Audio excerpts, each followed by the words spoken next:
আসসালামু আলাইকুম প্রিয় বন্ধুগণ। আজ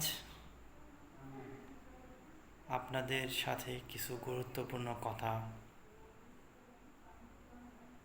বলতে চাচ্ছি, যা আজকে নিজের চোখে দেখলাম। আমার দৃষ্টিতে একটু ভিন্ন রকম মনে হলো, যেটা আসলে আমি ওইভাবে এক্সপেকটেশন করি নাই। বাট আমি বলতে চাচ্ছিলাম না, তবুও বলতে হচ্ছে, যেন আমরা এই ধরনের কর্মকাণ্ডের সাথে যেন জড়িত না হই। প্রিয় বন্ধুগণ, আজ আমি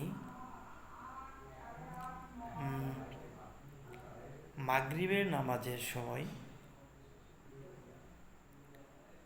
একটা ঘটনা দেখলাম। তারপর হচ্ছে এশার নামাজের সময় আরেকটা একটু ভিন্ন রকম, সেটা আসলে নর্মালি নিতে পারলাম। বাট মাগরিবের নামাজের সময় যে ঘটনাটা হচ্ছে, সেটা আসলে আমি নর্মালি নিতে পারি নাই। স্পেশালি আজ যে কথাটা বলতে চাচ্ছি বা বললাম, সেটা আমি বুঝিয়ে বলতেছি।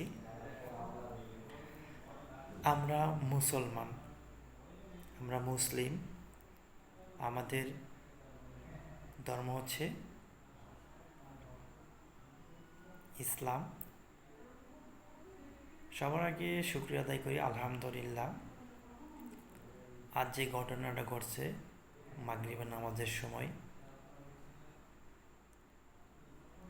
কিছু সংখ্যক ছেলে, ছোট বাবু, বাচ্চারা মসজিদে নামাজে গেছে। বাট তারা তো অবুঝ, বুঝে না, তাদেরকে আমরা শিখাবো, তারা আমাদের ওখান থেকে শিখবে।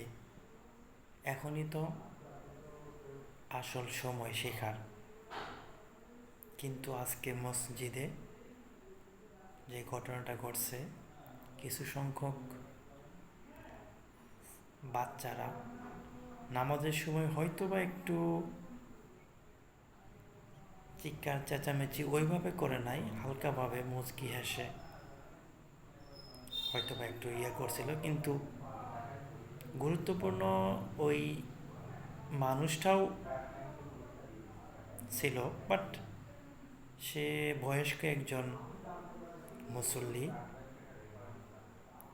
সে অত্যন্ত ভালো মানুষ। বাট কিন্তু সে যে এই কাজটা করলো, আসলে আসলে এইটা আসলে বিশ্বাস করার মতো না।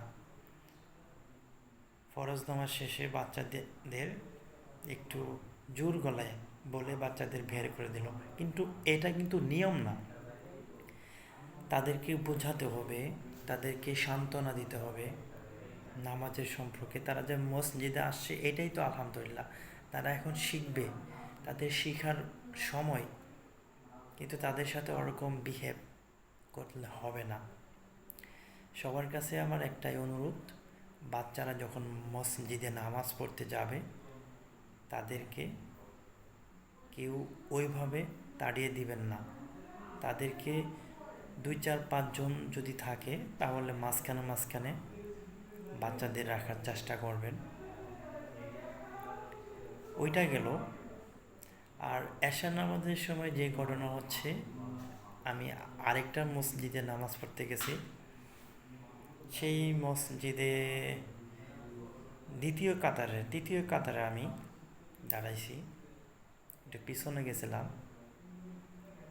একামতের পরেই মেবি সূরা ফাতিহা চলমান ছিল, ওই সময় আমি গেছি। বাট মাদ্রাসার কিছু সংখ্যক ছাত্র বাচ্চারা, তারাও, তাদের দেখে আমার ভীষণ ভালো লাগছে। কিন্তু যখন দেখি যে না, সামনে কয়েকজন দ্বিতীয় কাতারে, আবার তৃতীয় কাতারে আমি যখন দাঁড়াচ্ছি, দেখি 5 7 জন ছেলে বাচ্চারা, তারা দেখি একটু একটু হাসাহাসি মুচকি হাসতেছে, একজনকে আরেকজনকে ইশারা দিচ্ছে। আমি কি করলাম, তাদের দুজনকে আমার বাম সাইডে দিয়ে আমি ওদের ডাইন সাইডে চলে আসলাম। আমার ডান সাইডে দুজনকে রাখলাম। বেশ ভালো, পরিবেশটা খুব ভালো লাগলো। এই যে আমি যে ওদের মাঝে যে এভাবে সুন্দর একটা পরিবেশ তৈরি করে যে আমি ছিলাম, এতে করে দেখলাম যে তারা হাসাহাসি করলো না, খুব সুন্দর।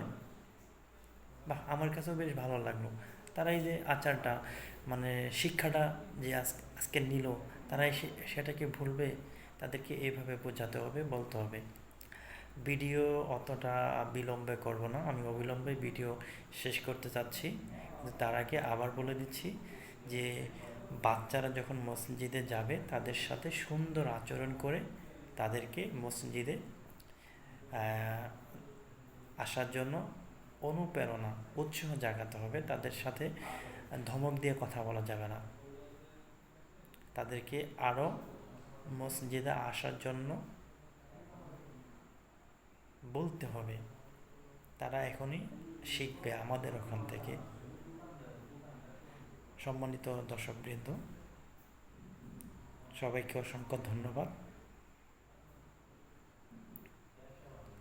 ভিডিওটা যদি ভালো লাগে শেয়ার দিয়েন, লাইক করেন, কমেন্টস করেন, চ্যানেলটা সাবস্ক্রাইব করেন। আসসালামু আলাইকুম।